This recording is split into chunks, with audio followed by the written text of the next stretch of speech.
Tanong, ang rule po, ang mga intelligence funds at confidential funds ay para sa mga ahensya gobyerno na kumakalap ng impormasyon para sa national security.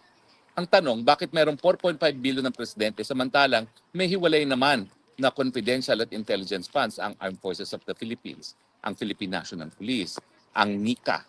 Lahat po ng ating intelligence gathering agencies ay meron silang confidential at intelligence funds. Bakit kinakailangan pa ng presidente ng piggyback na 4.5 billion? And yet, pinagdiskitahan si yung 125 million ni Inday Sara.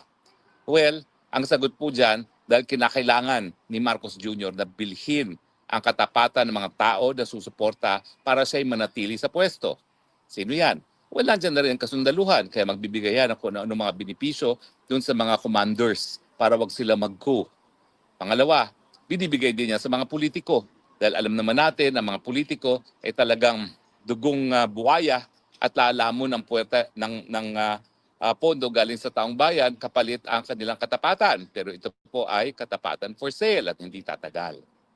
Pangatlo, dahil sa kanilang pagnanais na yumaman courtesy of public funds. At alam niyo naman, ang dugong Marcos, sinanamos na po yan with corruption and plunder.